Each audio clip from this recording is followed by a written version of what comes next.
Saludo con gusto a Emilio Álvarez y Casa, senador del Grupo Plural y promotor del Frente Cívico Nacional.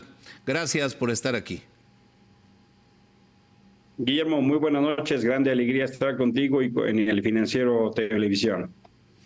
Muchas gracias, Emilio. Permíteme preguntarte sobre los acontecimientos de esta semana en el Frente Amplio, la declinación de Krill, el Foro de León, el Foro de hoy en Guadalajara, este nuevo tema que ha surgido de subrayar que debe evitarse una farsa en el proceso del Frente Amplio por México. ¿A qué va todo esto, Emilio? Mira, Guillermo, estamos viviendo un proceso inédito. Un proceso inédito que tiene que ver ahora literalmente con un fenómeno donde ha cambiado la narrativa, ha cambiado el contexto y ha cambiado el ánimo.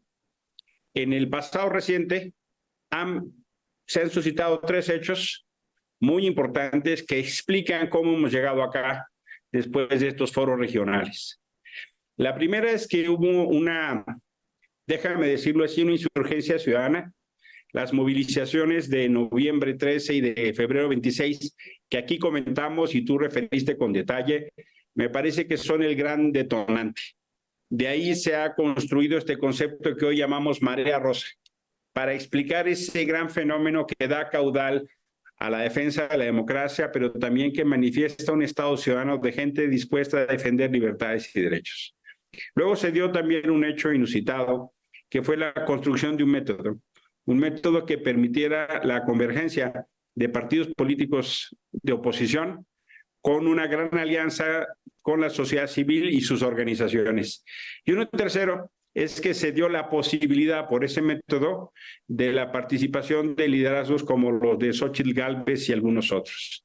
Esto permite entonces un momento que es una situación que sí ha cambiado el ánimo, hay una competencia democrática, hay una discusión que genera ánimo para enfrentar al autoritarismo que emana desde Palacio Nacional y sus expresiones no solo en gobierno, sino en la política. Y eso es muy importante, Guillermo. Es muy importante porque el contraste va a ser notable. Mientras en Morena será una encuesta quien decida, aunque ya sabemos todos que el presidente será quien decida y que muy probablemente la noche antes de las encuestas referidas en un sobrecito meta el nombre de Claudia Sheinbaum y al día siguiente lo abra y con grande sorpresa diga, ¡ay, es Claudia! Porque ya sabemos que eso va a pasar. Acá hay competencia, hay incertidumbre, pero sobre todo va a ser la gente la que decida. Y fíjate, es bien interesante cómo el presidente López Obrador, vestido en su traje de jefe de campaña, quiere que se elija a los ministros de la Suprema Corte, quiere que se elija a los consejeros del INE, a los comisionados del INAI, quiere que todo sea por elección, menos la candidata o candidato de su partido. Qué cosa, ¿no? Qué cosa tan notable, donde él no quiere perder el control y quiere limitar los otros poderes. Por eso el contraste es tan interesante y por eso ahora que de este ejercicio donde empezaron 33 personas a aspirar a la coordinación del Frente Amplio por México, luego quedaron 13, luego quedaron 7, luego quedaron 5, luego finalmente 4 y ahora ya tenemos solo a dos mujeres, las dos de una extraordinaria capacidad, nos lleva entonces a un proceso inédito. Habrá una gran cantidad de cientos de miles de personas que dieron sus datos de credencial de elector, su fotografía. No hay precedente de una cosa así, Guillermo. Y me parece eso entonces que da un horizonte de esperanza porque parece entonces la posibilidad, el hecho y la significación de enfrentar con potencia al aparato de Estado que viene hoy encabezado por Morena.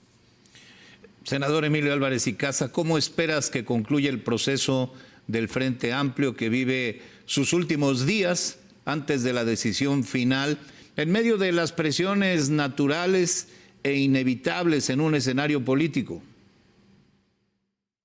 Mira, yo estoy muy contento porque en los foros regionales nos han mostrado unas aspirantes que han venido de menos a más, cada vez con más potencia, con ideas. Hemos estado discutiendo temas tan críticos como la seguridad, la salud, la educación, el desarrollo económico, y también México en el mundo, ahora en Guadalajara, ves un fenómeno que entusiasma, ves propuestas, y eso me da gusto porque creo que mucha gente necesita eso, necesita tener certeza del horizonte de país, del futuro de país. Y la verdad de las cosas es que pienso que este proceso no tiene su mayor dificultad el 3 de septiembre. El 3 de septiembre, cuando se elija a la persona que coordine los trabajos del Frente Amplio por México, será una etapa. Pero lo más difícil viene después. Por lo tanto, yo invito a dos reflexiones. La primera, debemos tener absolutamente claro que esto es un proceso de alianza partidos políticos y sociedad civil. Los partidos no pueden sin la sociedad, pero la sociedad tampoco puede sin los partidos. Eso va a requerir sabiduría para entender cuál es el momento de país, humildad para entender que no podemos solos, y generosidad para pensar que tal vez no es la persona que a ti más te agrade, pero que sí podamos juntas y juntos detonar un proceso para tener la mejor candidatura posible con la mayor unidad posible. Ya vendrán los tiempos para eso. Y la segunda es hacer una muy cordial invitación a todas las personas que se registraron. Yo estimo que van a ser finalmente más de 2 millones de personas en los registros del Frente Amplio por México a que participen el 3 de septiembre. Es muy importante porque es la opinión de la gente la que va a decidir quién encauce los trabajos en el Frente Amplio por México, Guillermo. Déjame preguntarte algo de manera directa, Emilio. ¿Hay riesgo de fragmentación en el Frente Amplio? ¿Adviertes algo así? Fíjate, creo que a estas alturas yo veo mucho más elementos de unidad y de éxito. Este fenómeno ha sido interesante porque hay quienes ponen su reserva en el PRI, pero yo les pido que no pierdan de horizonte que el PRI estuvo en la alianza del 21, estuvo en la alianza del 22, estuvo en la alianza del 23, y yo tengo la certeza que estará en la alianza del 24. Me parece que tenemos que verlo desde esa óptica. También me parece que los esfuerzos que han hecho el PAN y el PRD para tratar de lograr la mayor unidad posible son fundamentales. Pero el Frente Amplio por México no es solo los partidos. La sociedad civil está llamada también a detonar de una manera muy importante el fenómeno de recuperar la democracia. Déjame decirlo así, yo no lo pienso exagerado, de salvar al México que nos ilusiona y nos emociona y nos inspira, porque los dilemas que tenemos en inseguridad, en salud, en educación y en economía, solo por poner esos 4 temas, son mayores. Hemos visto una devastación del país, hemos visto unos temas de violencia y de corrupción escandalosos, y todavía pretenden dar clases de ética. Eso me parece la verdad del exceso.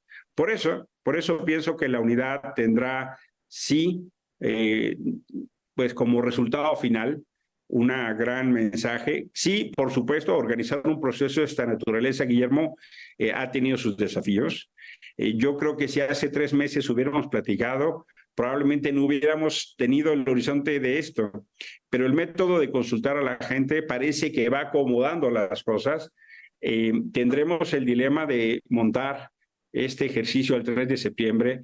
Tendremos el dilema de que la autoridad respete este ejercicio, que los 23 gobernadores de Morena tengan una conducta democrática y respeten a la gente, que el presidente López Obrador deje de meterse en la campaña como jefe de campaña y respete.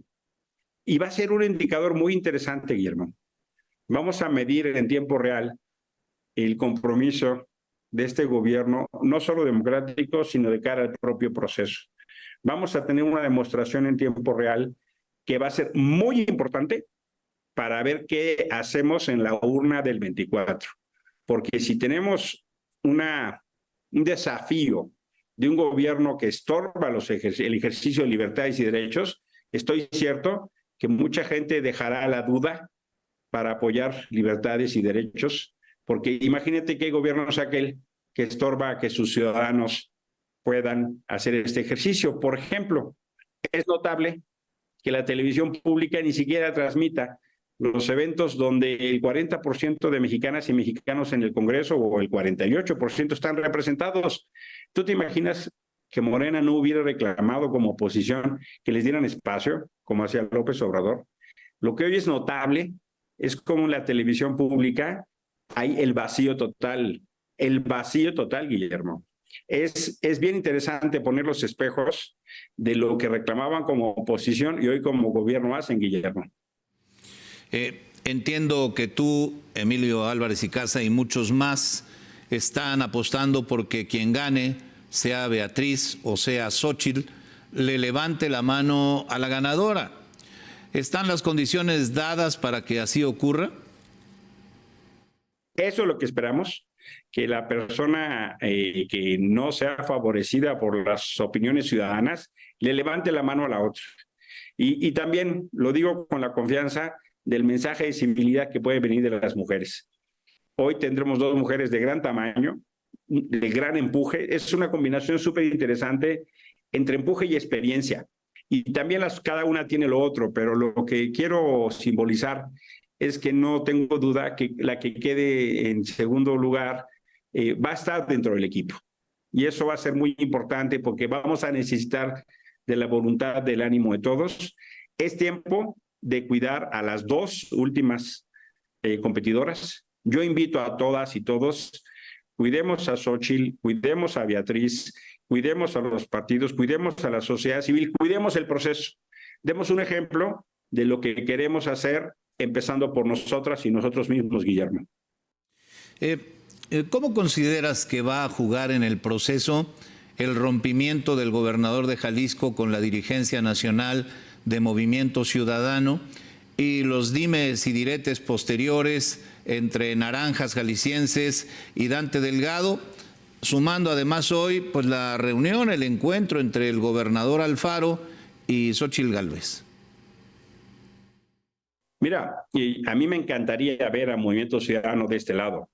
Los cuestionamientos que hacen creo que deben ser tomados en cuenta y considerados. Pero también porque el dilema que viene para el 24, Guillermo, es un dilema que tiene dos características. Va a ser un debate entre el México autoritario, hoy representado en Palacio Nacional y en forma de gobierno, contra el México democrático y el México de las libertades. Y vamos a tener que optar si estás por ese México autoritario del pasado o el México democrático de libertades de horizonte futuro. Y el segundo dilema es justo ese. Vamos a tener un debate sobre el México del pasado versus el México del futuro. Y me parece entonces que esas coordenadas van a estar claramente, y a mí me gustaría ver también a Movimiento Ciudadano del lado de la defensa de la democracia y del lado de la defensa del futuro, no proyectándose al pasado. El mensaje del gobernador Alfaro, ahora que estuvimos en Guadalajara, pudimos palpar, ¿no? Claramente se ve desde lo local, pero un local que quiere construir en lo nacional. Y yo creo que hay mucha gente, no solo Enrique Alfaro, hay mucha gente que simpatiza con la idea de sumar capacidades y voluntades a un gran proyecto. Yo pienso que PRI, PAN, PRD y los actores que hemos formado Frente Amplio por México tenemos que abrir bien los oídos y sobre todo la mente y el corazón para recibir a MC y a todos los que quieran contribuir a un México de futuro, que quieran contribuir a un nuevo horizonte de país y superar las etapas tan tristes que estamos viviendo, Guillermo. Senador Emilio Álvarez y Casa, agradezco como siempre tu disposición para platicar con nosotros. Por supuesto, grande alegría, un buen saludo, un buen abrazo. Muchas gracias, Emilio Álvarez y Casa, senador del Grupo Plural.